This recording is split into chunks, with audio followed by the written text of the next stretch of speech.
principe de l'enseignement qui dit qu'on ne parle jamais des autres, jamais en mal et jamais en bien non plus. J'arrive pas à voir quelles pourraient être les conséquences karmiques dans ma vie quand je critique quelqu'un d'autre. Comment ça me revient, sous quelle forme, en quoi je me nuis à moi-même, comment je me freine dans mon futur en faisant ça aujourd'hui avec un complice. La question qui se pose, quelle est la raison pour laquelle on parle des autres, en bien ou en mal?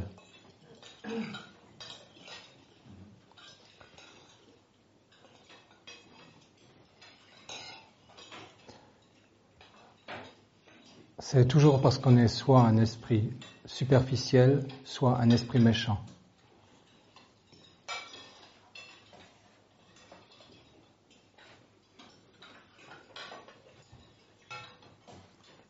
Il y a quelques exceptions. Lorsqu'on parle des autres, pour savoir comment les aider.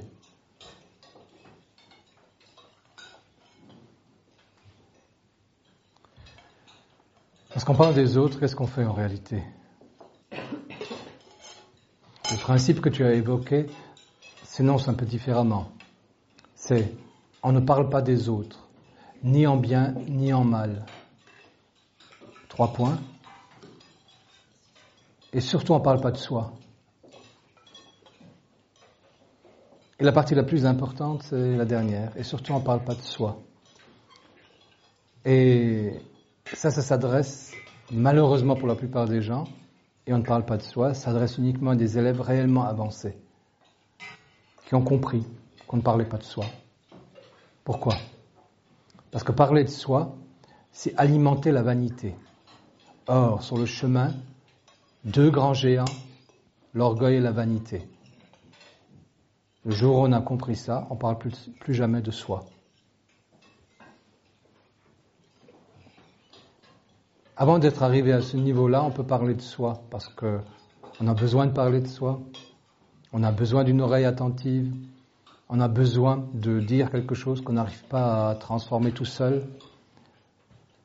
À ce moment-là, il y a des amis ou bien des professionnels qui sont là pour écouter. Et ça a sa place. Mais sur le chemin, ça n'enlève rien au principe. On ne parle pas des autres et on ne parle pas de soi. Le fait de parler de soi ou de parler des autres, c'est blesser ce principe. Avec les conséquences, qui sont les conséquences qu'occasionne tout principe qui est blessé. Mais j'en reviens à la première partie de ce que j'ai dit. Après, je vous parlerai des conséquences. Donc, parler des autres, c'est toujours parler de soi. Pourquoi ?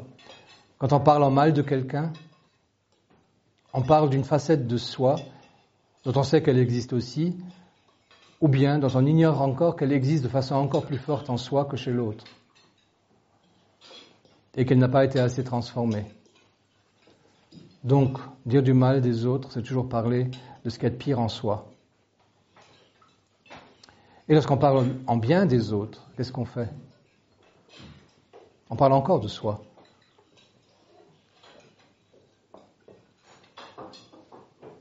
Parce que le bien qu'on dit des autres, c'est une façon de parler de ce qu'on aimerait avoir de bien en soi, ou de ce qui existe peut-être de bien en soi, mais qui devient un peu moins bien parce qu'on l'affirme avec vanité. Et on a trouvé comme justification d'en parler à propos des autres. Donc, quelle que soit la situation, parler des autres, c'est toujours une très mauvaise façon de parler de soi, que ce soit positif ou négatif. Ça, c'est la raison pour laquelle, dans les écoles de sagesse, on ne parle pas des autres.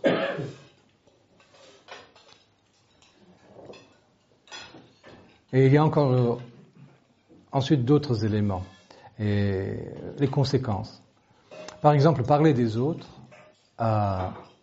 et donc blesser un de ces principes essentiels du chemin, c'est le deuxième principe sur le chemin.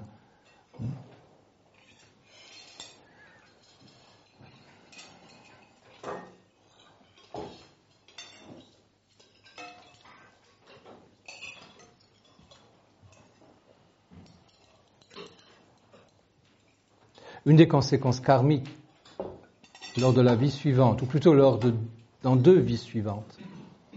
Mais certains d'entre vous vivent ça aujourd'hui, puisqu'ils ont fait ce dont je parle il y a 2 vies.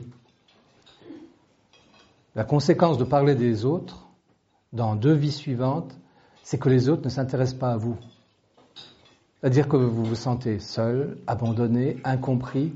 Vous avez l'impression que personne ne vous prête attention, qu'on ne vous voit même pas quand vous êtes là. On ne nous accorde aucune forme d'importance. Ça, c'est la conséquence karmique dans 2 vies de parler des autres aujourd'hui. Et dans une vie, dans la vie suivante, la conséquence de parler en bien des autres, qu'est-ce que ça peut être? Dans la vie suivante, parce qu'on a parlé en bien des autres, la conséquence est que soi-même, on aimerait réaliser des belles choses, des bonnes choses, des choses justes, et on n'y arrive pas. C'est-à-dire que tous ceux qui sont dans l'incapacité aujourd'hui de réaliser les belles choses qu'ils aimeraient réaliser, les grandes choses ou les bonnes choses qu'ils aimeraient réaliser et qui n'y arrivent pas, c'est une des conséquences de la vie précédente où ils ont beaucoup parlé des autres, en bien. C'est comme si l'énergie avait déjà été prise, elle n'est plus disponible. Et la conséquence dans la vie suivante de parler en mal des autres, ça c'est beaucoup plus simple. Tout ce mal va nous revenir. Beaucoup comme des situations négatives et très difficiles et douloureuses. Et dans beaucoup d'autres cas, c'est l'opinion que les autres auront de nous, autour de nous. C'est-à-dire qu'ils nous considéreront mal, ils parleront mal de nous, ils ne nous feront pas confiance. Donc, lorsqu'on examine un principe blessé dans une vie, il faut d'abord toujours aller voir dans les 2 vies suivantes quelle est la conséquence, pour comprendre le lien qu'il y a.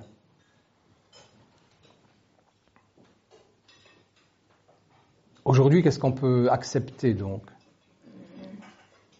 Si on décide de parler de quelqu'un, la plupart du temps, les gens ne décident pas de parler de quelqu'un. C'est tellement mécanique en eux qu'ils le font dans une bonne partie de leur conversation avec les autres, ils parlent des autres.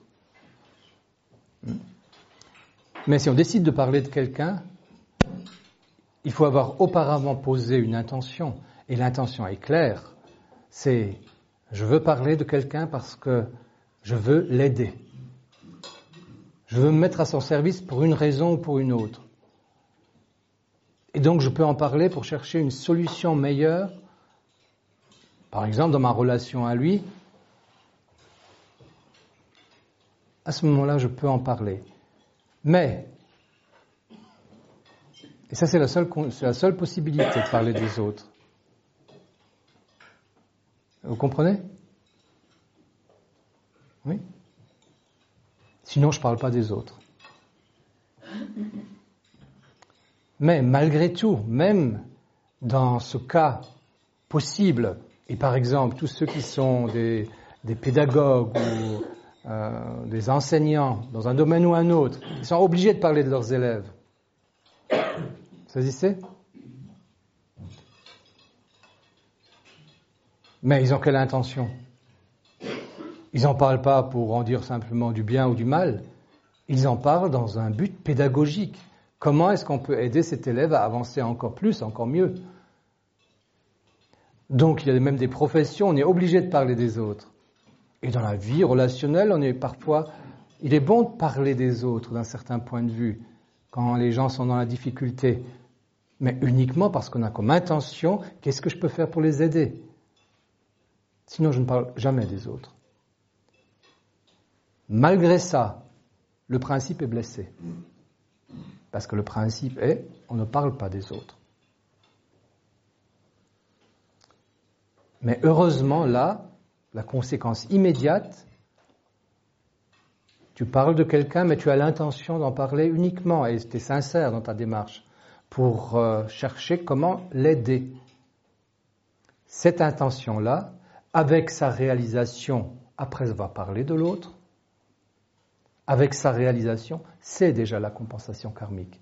Donc il n'y a pas de compensation karmique dans l'autre vie et dans les vies suivantes.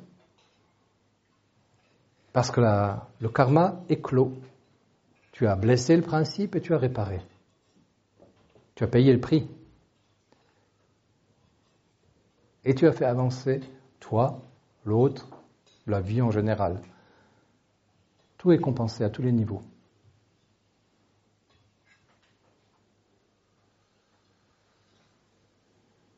Ça répond à votre question? C'est bien. Alors je vous souhaite une bonne journée. À vous aussi.